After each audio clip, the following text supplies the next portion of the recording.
Good afternoon. I'm here at this beautiful site of Ananda with Dr. Sankar, and this afternoon I asked him to kindly come here to talk to you guys a little bit about Ayurveda, which is something very close to my heart, and especially about women's health, because I know you have a lot of questions. A lot of my clients are in this time of transition of perimenopause or menopause, and I wanted to give a little bit of a brief on how Ayurveda see this transition from the classical texts, right, as a natural thing, to how do we bring this into the modern life where women and lifespan is so much longer than before, that the texts actually they trick me when I read them, because we're not, leaving the body at 60 anymore or 50. We're actually living until like 90 or 100. So how is that for you as a doctor? How are you tweaking this, know? So I can put in two perspectives, two aspects, like per se a transition from a perimenopause to menopause, right? So there we say, the basis of doshas like Vata, Pitta, Kapha, like that. You are a transition from the heaty Pitta to a degenerative Vata phase. That's one thing. So you mean in phases of life? Life is changing, right? Yes. So because there is a Kapha in the childhood, a Pitta in the middle age, and Vata in the old age. So that's one aspect of it, right? So depending on which predominant dosha you have, you may have different expressions of, disturbances in different people. Like maybe Pitta people have different expressions, or Vata, Kapha can be different, right? But since it's a natural transition, you don't have to worry about it. That's fundamental. Now, when you put the phases like a women's life, because women is highly placed in Ayurveda, because women is the the person who is called the Janini, the mother, right? Only women can give the birth and all the process. Sustenance of life is dependent on the women, right? So there are phases like until the menarche, there's a phase we call Kumari in Ayurveda, and your nutritional requirement are different. Like in first 10 years, actually you grow in size. Second 10 years, become a male or female, your transition, right? And then all the way to 32 is a phase we call a first phase of the menstruation, where your menstrual cycles are regular, and there is a 32 to all the way to the menopausal age. There's a second phase of the menstruation. There are two phases in it, right? And after that phase, so in the menstrual phase is actually the time for having a babies and all. Classically in olden days, that's what primarily what the menstruation is all about, for that, for fertility. So we give things to correct this menstruation, hormones, conceiving the better baby, and improve the fertility quality. So it is like improving the quality of the we call the female hormones, like the ovum, the eggs, and also the sperm quality. So something like a cultivation, you make the best seeds, right? Prepare the land for that and nurture it and grow like that. So you're nurturing not only the woman, but you're actually nurturing the men, because we need both parts in order to have a healthy baby, right? Yeah, so you're cultivating Ojas. Yeah, because that's true. Yeah, what happens is that Ayurveda starts from planning to have a baby, preparing your body, improving the quality, because Ayurveda believes in generational health, not just your health. So whatever you do has an impact 7 generations down. Whatever you learn even in your old age has an impact down the line. So those who don't have children also contribute to the human society, right? So that's a transition in Ayurveda. You look at a greater picture, right? So there's a phase, so you prepare everything to get the baby, and depending on different lifestyle and food habits you're having it, there are different types of menstrual issues. It can be Vata predominant, Pitta predominant, or Kapha time. Like it can be degenerative changes, or it can be inflammatory or overnourishment issues, like the say PCOS, and you have lean type of PCOS, right? With the Vata predominant. So depending on what is the root cause, the end result, this is ovulation is not happening. Sometimes high stress can lead to not proper menstruation, it stops, right? So there are different expressions of it. So that's the phase all the way to menopause. You take care of the family, nurturing, everything happens. And as per Ayurveda, I spoke to you like, there are 3 phases: Dharma, Artha, Kama. Dharma is your duties and responsibilities. And there's a middle age phase where you make the Artha, money, knowledge, resources and all. And that's a karma phase where your satisfaction, enjoy your life. We call the whatever make you comfortable, right? And after the menopause is a period, classically speaking, we say that's your run with the responsibility of the family and all. That's a time of enjoyment. So the karma phase. Karma means what satisfies Exactly. you. So exactly. People What that makes are you going happy. through menopause is just like enjoy life Exactly. and take all the fruits of all the hard work you have what done. you did, right? And actually, after that, after 70 and all, that's when you live longer. For the answer is that I will say you get more spiritual.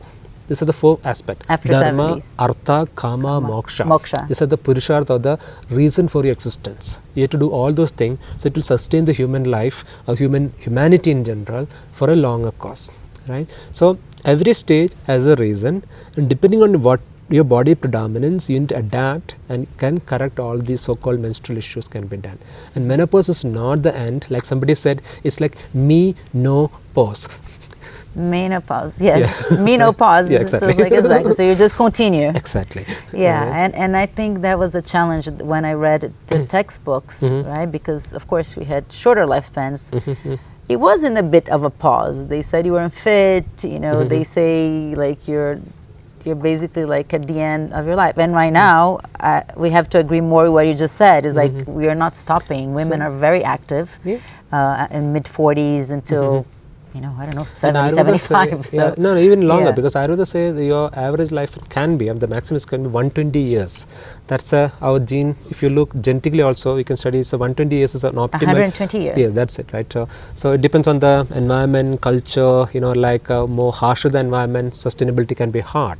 So when there's longer environment, you can live longer. And most interestingly, now we do have a lifespan longer, but not necessarily health span. Yes. So Ayurveda believes in health span also. So all the Ayurvedic lifestyle, dietary modulations, even treatments on seasonal or annual basis is a part of adaptation of your body so that you can live happy or healthier, longer, and more fruitful, more productive. That's more important. So that's how Ayurveda sees it.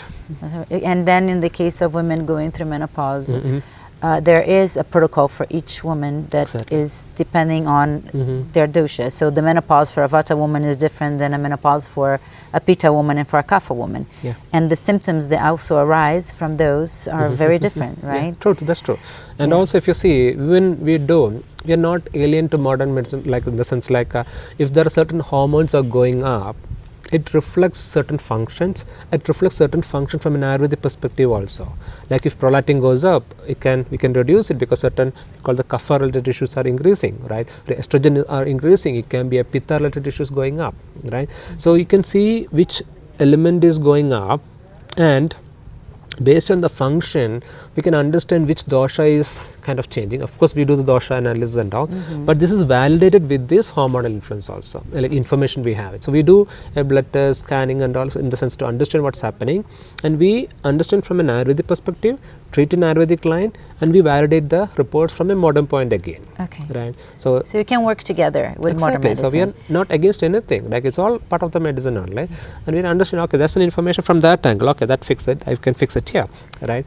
So we are not saying this is true. This is where we look at. No, we have a wider view into it. And for women that do not want to, let's say, to do hormone replacement, or they want to go a more, either a hybrid way of treating that, or just going 100% natural. How does Ayurveda say that, or what is your feel for working with women in that? Right. So basically, what we say is that whether starting from menarche, conceived to pregnancy, fertility, right, delivery to menopause, these are all natural phenomena. It's not a medical condition at all. It's not a sickness. It's not never ever. Chikitsa. Never. No. So even the need for hormones are needed for certain conditions. So not all people need it. Sometimes it can be drawbacks also, right? That's why there is a natural solution for that. Most people say it's went off, it's gone. Some people have certain issues and goes like that. And there are times like sometimes under stress menopause happens earlier because we have fight or flee mode, in which actually in that case it's not the ideal time to have a baby, and body sometimes you can see everything's fine but they're not conceiving, for example, right? Or sometimes too stressed, menstruation stops, right? So that's actually body react to different stress levels also. So we have to condition your gut, digestion, metabolism, emotions, so that the hormones can be regulated. So either we can condition you back, or we can maintain you, ease down. So we see, even though we look your FSH levels and all. Sometimes FSH goes up, that means your body is decided to be in menopause. Yes. So we take that as a clue to stop it, and also we look the pulse and other symptoms associated with that, and we can figure it out. So you correct the organism as a whole, Exactly. and then anything else that you need for that condition, let's say, which is not a condition, which is a natural transition of life, but to help with symptoms or just help things that might be uncomfortable for women, Exactly. we can use herbs, therapies, even hormones, like, you know, Western and Eastern medicine Yeah. together. So hormones, you know, we say every hormone, when you have a say androgenic hormone, anything which is going up or down, your body is trying to do something, right? And we figure out what it is happening, right? And what is the correction you need, and you try to help that process so the body doesn't have to raise or reduce the hormones. And this is how we see it, right? And recently I had a case like there is a male who had estrogen hormones high, and he was so upset, right? So then I looked, wait a minute, see what are the functions of estrogen in your body, and he had all the issues what estrogen does in the body of a male, like repairing certain gut issues and certain anti-inflammatory functions are the soothing, it's a motherly nature, right? So that healing, he needed that, and that's why it went up. So there is no point he need to reduce it or inject testosterone unnecessarily. So any changes happening in your body, we always try to find what the body is trying to do it, why it is happened, not what happened. And then we find the solution so that it is not raised or lowered, so that it can be functional, you ease into the function. Okay. This is how we look into it. Perfect. Well, thank you so much for your time. I could be here for the next 2 hours, talk to Dr. Sankar, and I am, because every day I go to his office to go get more knowledge and more knowledge, because, you know, that's what I do when I'm in India. But thank you so much. I'm very happy I'll be here with him for another 3 weeks going through Panchakarma. Thank you. Looking forward to that. And thank you guys.